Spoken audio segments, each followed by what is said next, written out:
Puskesmas Kecamatan Tenjo siap menangani kasus hepatitis akut sesuai standar operasional atau SOP dengan kewenangan dan kemampuan puskesmas tersebut. Kepala Puskesmas Tenjo Dr. Indrayati Ipango menghimbau kepada masyarakat Kecamatan Tenjo khususnya tetap waspada dengan cara pencegahannya, menerapkan protokol kesehatan, memastikan warga tetap memakai masker dan mencuci tangan sampai bersih. Ia juga menuturkan akan mensosialisasikan di sejumlah sekolah SD dan sekolah menengah pertama, karena sekolah di tingkat tersebut rentan akan penularan. Menurutnya, tingkat penularan hepatitis di bawah umur sangat cepat. Pihaknya akan terus bekerja sama dengan tim COVID-19 tingkat kecamatan dan Dinas Kesehatan Kabupaten Bogor. Untuk kami di Puskesmas ya, untuk pada pelaksanaan hepatitis akut yang terutama saat ini menyerang anak-anak usia di bawah 15 tahun ya.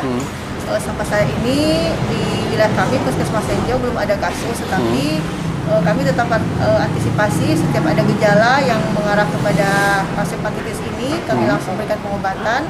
Apabila perlu tindak lanjut, kami langsung segera rujuk ke rumah sakit, di mana yang sudah bekerjasama dengan BPJS dan juga rumah sakit di perbatasan.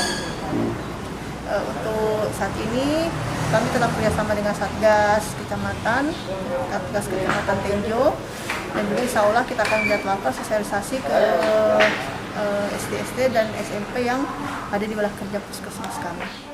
Kami dari Satgas COVID-19 tingkat Kecamatan Tenjo pada saat ini sudah melakukan koordinasi dan persiapan dengan seluruh satuan Satgas dari tim kesehatan, pendidikan.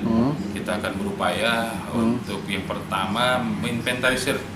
Menginventarisir seandainya ujibillah mudah tidak ada di Kecamatan Tenjo, namun kita harus tetap waspada bagi anak-anak kita yang di sekolah-sekolahan apabila ada yang terindikasi hepatitis tingkat 1.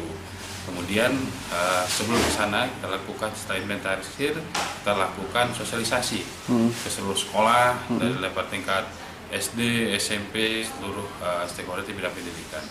Dan apabila terjadi, kami segera koordinasikan dengan tim medis dari level kabupaten dan kecamatan untuk segera penanganannya.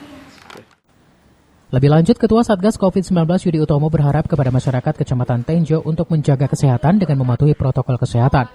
Menurutnya, jika ada pasien terkonfirmasi, langsung lapor ke pihak puskesmas terdekat maupun ke Satgas COVID-19 tingkat kecamatan. Dari Tenjo, Kabupaten Bogor, Iwan Setiawan melaporkan.